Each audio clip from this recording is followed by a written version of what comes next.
Hi guys, this is Urpita. Welcome to another vlog. এখন আমরা শ্রীরামপুর যাবো, তো টিকিট কাটা হয়ে গেছে আর এখন স্টেশনে একজন আসবে, তার জন্য ওয়েট করবো।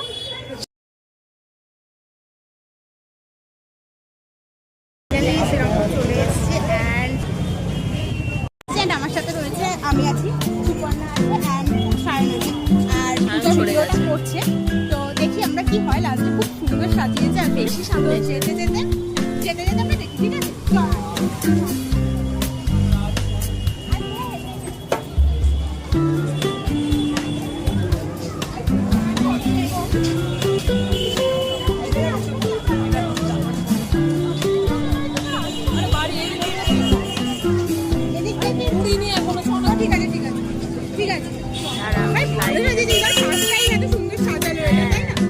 সুপর্ণা পুরো শো নষ্ট করে দিয়েছে, এবার একটু বেশি বড় করে হচ্ছে।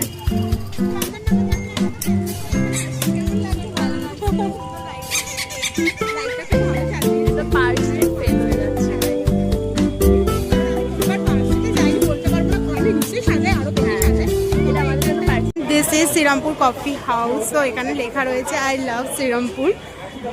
তো এইটা কোর্টে যাওয়ার রাস্তা, কোর্টে দিকে ইমন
নড়ছে কেন লাইটিংটা ভাই?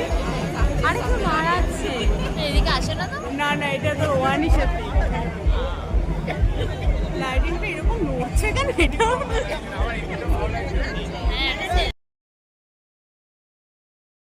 অনেক ধাক্কাধাক্কি হচ্ছিল, মানে এত ভিড় ছিল যেন মনে হচ্ছে দুর্গাপুজো বেরিয়েছে। তো যাই হোক, ওই ধাক্কাধাক্কি ঠেলে তারপরে আমরা একদম চার্চের ভিতর চলে গেছিলাম এবং সেখানে কিছুটা ভিডিও করেছি। এবার তোমরা দেখে নাও, জাস্ট এখানটা খুব সুন্দর সাজানো হয়েছিল, বাট সেভাবে কিছু ক্লিপ নিতে পারিনি। আর সেখান থেকে সবাই অ্যানাউন্স করছিল যে চার্চের ভেতরে মোবাইল অ্যালাউড নেই, মানে মোবাইল দেখতে পেলে নিয়ে নেওয়া হবে। তারপর তাড়াতাড়ি করে কিছুটা ক্লিপ নিয়ে ফোনটাকে ব্যাগের মধ্যে রেখে দিয়েছিলাম। তো এরকম খুব ভালো লাগছিলো চার্চে গিয়ে। বাট যখন ফ্রি টাইমে আমরা কখনো চার্চে যাই না, ভীষণ ভালো লাগে সত্যি বলতে। তারপর চার্চ থেকে বেরিয়ে গেলাম, বেরিয়ে যাবো, ওখানে একটা ছোটো মতো মেলা বসেছিল, মানে সবাই আর কি, কেউ হোমমেড চকলেটস, তারপরে হ্যান্ডমেড জুয়েলারি সমস্ত কিছু নিয়ে বসেছিলো। একটা ছোটোখাটো স্টল টাইপের এখানে বসেছিলো। আর ভীষণ ভিড় ছিল। তারপরে আমরা বেরিয়ে গেলাম, আর এই শ্রীরামপুরের রাস্তার ধারেও অনেক স্টল বসেছিল, অনেক কিছু খাবার দাবার বসেছিল, কিন্তু সেরকমভাবে আমরা অ্যাটলিস্ট কিছুই খেতে পারিনি। যাওয়ার সময় তো কিছু না খেয়েই, মানে এত এক্সাইটমেন্ট ছিল যে দেখবো চলে গেছিলাম। তো আসার সময় ভাবলাম যে একটু ফুচকা খাই, তো গেলাম ফুচকা দোকানে। এখানে দেখো, এখানে বিভিন্ন রকম এরকম ছোটো ছোটো জিনিস দিয়েছিলো বাচ্চাদের এন্টারটেনমেন্ট করার জন্য। আর ফুচকার দোকানে আসলাম, অ্যাটলিস্ট ফুচকার দোকান পুরো ফাঁকা। আর এই তোমরা যদি কেউ শ্রীরামপুর যাও না, এই সম্রাটের অপোজিট সাইডে এই ওয়াও মোমোর সামনে যে ফুচকার দোকানটা বসে, একবার ফুচকাটা ট্রাই করো, দারুণ করে কাকুটা, যদিও আমরা কালকে পাইনি। আর এবার তারপর এখান থেকে গিয়ে দুটো বার্গার কিনলাম টেক অ্যান্ড গো থেকে। বার্গারটা সেখানে দাঁড়িয়েও খাওয়ার সময় পাইনি। আর তারপর আনতে আনতে ঠান্ডা হয়ে গেছিলো, চিকেন চিজ বার্গার ছিল, চিজের তো কিছুই আর পেলাম না।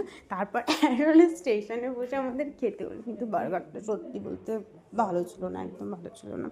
সো এই ছিল কালকে ক্রিসমাস নাইট অ্যান্ড ভালো লেগেছে। বাড়িতে বসে থাকার থেকে তো অনেকটাই ভালো, নয় তো বাড়িতে বসে থাকলে মনে হতো যে বাড়িতে কেন রইলাম, কেন ও খাচ্ছিলো সেটা দেখাচ্ছিলো আর ও বলছে যে আমাকে ভিডিও করতে না। তো যাই হোক, বার্গারটা তো সেরকম মানে একদমই ভালো ছিল না, আমি নেক্সট টাইম থেকে আর খাবো না এখান থেকে। কিন্তু যাই হোক, কিছু না খাওয়ার থেকে তো অনেকটাই ভালো। তো তারপর অ্যাটলিস্ট খাওয়া দাওয়া করে স্টেশনে বসে খেয়ে আমরা বাড়ি এলাম। তো বাড়ি আস্তে আস্তে বলছিলো যে কেমন লাগছিলো, মানে বার্গারটা ভালো নাই না। তো এই সমস্ত কিছু বলতে কথা বলতে তো বাড়ির দিকে চলে এলাম। আর আস্তে আস্তে মনে হচ্ছিলো যে না ভালো হয়েছে, বাইরে বেরিয়ে একটু লোকে ধাক্কাধাক্কি খেয়ে তাও ভালো লেগেছে, বাড়িতে থাকার থেকে তো অনেক ভালো। আর এই যে আমাদের বারোহাত কালী মন্দির, আর বারোহাত কালী মন্দিরটা একটু ক্রস করলেই চলে আসে আমাদের বাড়ি। তো ওখান থেকে আস্তে আস্তে বাড়ি চলে এলাম। দেখা হচ্ছে নেক্সট একটা ব্লগে। আর ততক্ষণের জন্য টাটা বাই বাই, সবাই খুব খুব ভালো থেকো। আর তোমরা কী কী করলে অবশ্যই কিন্তু সেটা কমেন্ট করো। টাটা।